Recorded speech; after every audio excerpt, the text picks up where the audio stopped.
Gotta get away, gotta get away, gotta get away. Can't get no rest. Work all day. You'd think a guy that runs with power, balance, and grace would get more notoriety, but then again, we wouldn't be up in here talking about him in the first place. And in this case, a red Corvette has taken shape metaphorically in the form of a 5'10", 225-pound running back out of the Cumberlands, who has compiled over 4,400 yards at 7 yards per carry. But why haven't you heard of this guy that has 53 career rushing touchdowns? That doesn't seem right. Well, that's why we're here today to bring you Terrance Cobb's Small College Spotlight.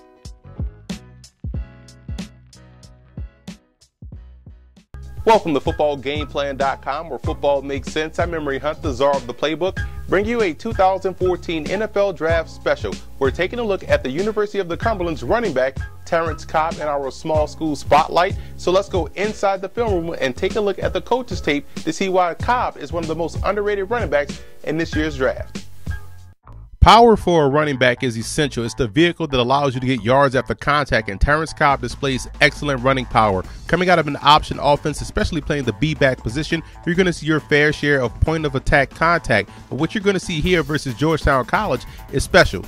Cobb's running power allows him to break tackles at the first level from two defensive linemen and still be able to maintain balance en route to a long touchdown run. And from the end zone cam, you'll get a better illustration of how difficult it can be for the B-back in an option attack to rip off long runs because of the amount of tackles they're going to have to break initially and the amount of trash that they're going to have to get through in order to rip off that big gain.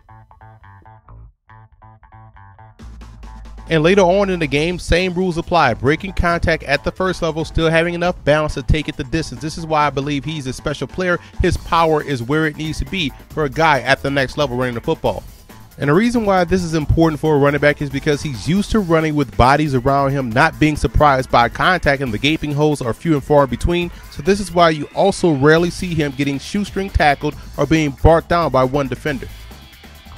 Your ability to accelerate is another critical attribute for a running back, and it's clearly evident that Cobb has above average acceleration. He may only be a 4 or 5 guy in the 40, but it's his ability to get to that top speed quickly that helps him outrun angles. Now in this play, you're going to see an excellent example of this. Now stop it right here. You see Cobb has planted his foot in the ground and is ready to head upfield. At this point, you see 4 players with an opportunity to bring him down. The guy to his immediate left, the trailing linebacker to the left, and the 2 safeties at the top. But because of his great acceleration, Cobb is able to split all 4 for the touchdown. And it's that acceleration that's the difference between a 4-yard gain and a 45-yard touchdown run. Cobb also showcases exceptional balance, and balance is important to a running back because it helps you, 1, break tackles, and 2, shift your weight left to right to make people miss, and also maintain your speed if you get tripped up. And here you're going to see all 3 things utilized once again to rip off a long touchdown run. Now notice Cobb's feet get tripped up at the line of scrimmage. He puts his hand in the dirt to maintain balance. Once regained, he's able to accelerate all the way to the end zone.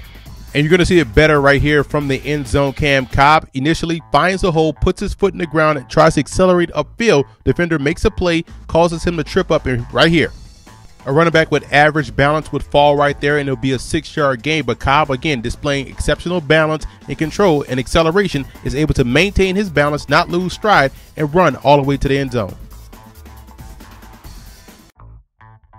A lot of running backs are able to gain yards, gain what's blocked, but special backs have that ability to create, to change the end of the movie, so to speak. And you're going to see right here, as the initial hole is clogged, Cobb is able to make something happen outside of the framework of the play en route to a positive play that turns into 6 points.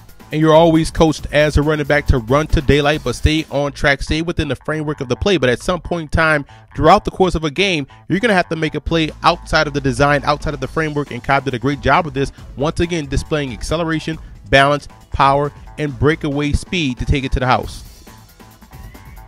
And finally, in this day and age of offensive football, you're going to have to be able to catch the football out of the backfield. And what value can you bring to a football team as a receiver? And coming out of an option offense, some question whether or not Cobb can catch the football. Not only can he do that, but he can also be utilized as a downfield threat as well. Not just a screen, swing, or flare player, but in an intermediate passing game, making him a valuable asset on all 3 downs, which is why I think Cobb's overall skill set and talent reminds me a lot of Frank Gore that plays for the San Francisco 49ers.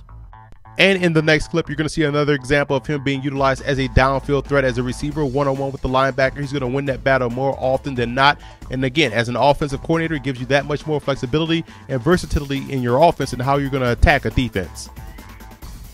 And even though he's still running under the cloak of anonymity, the talent just doesn't remain. It gets hardened. It gets more determined. It gets more polished. And then once it gets drafted, it then becomes a true diamond in the rough. So come one, come all, take a listen, because this story hasn't been told yet. Just remember where you heard it first when people are starting to talk about the Cumberland's Corvette.